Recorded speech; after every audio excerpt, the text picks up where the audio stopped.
Fury Road takes place sometime after the events of the first film. The war for resources has led to the collapse of civilization, and in the vast post-apocalyptic wasteland of Australia reigns madness and wild gangs on makeshift vehicles.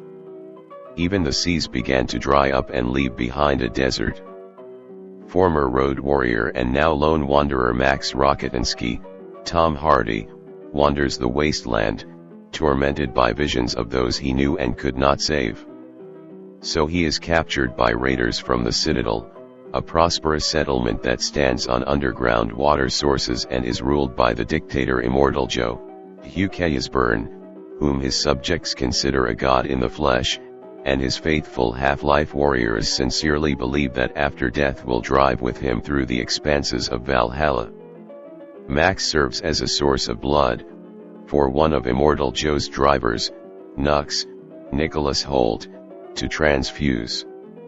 Warlord Furiosa, Charlize Theron, one of Immortal Joe's field commanders, escapes her master in a milk truck along with his harem, 5 young women whom Joe loves so much. Furiosa's goal is the Green Lands, a fertile area on the other side of the desert, where she was born and from where her and her mother were kidnapped. They are pursued in different vehicles by Immortal Joe's army, soon joined by 2 more squads, the Warriors of the Cannibal, who supplies the Citadel with fuel from the city of Gastown, and the Master Gunsmith, who supplies Immortal Joe with weapons and ammunition from the lead farm.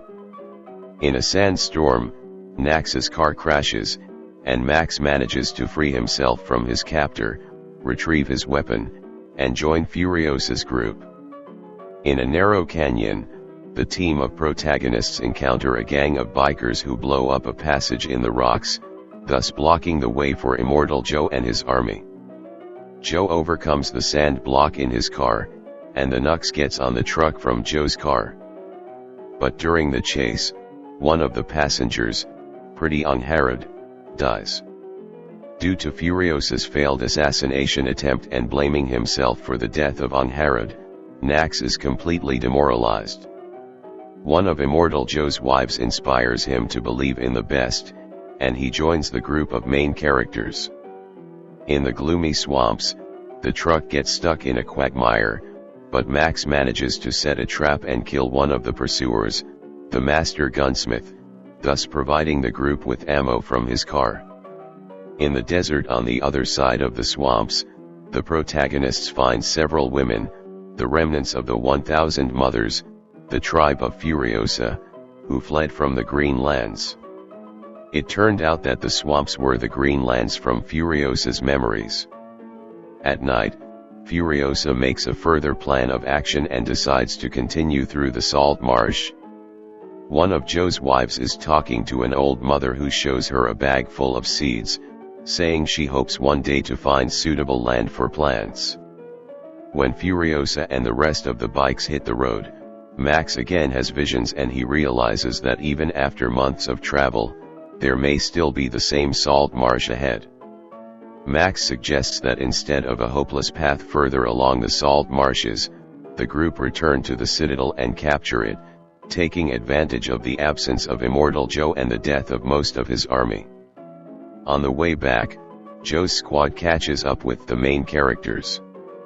A massacre ensues, during which Furiosa, despite being seriously wounded, manages to get onto Joe's car and kill him. Nux sacrifices himself by crashing a truck in a canyon and allowing the heroes to escape in Joe's car.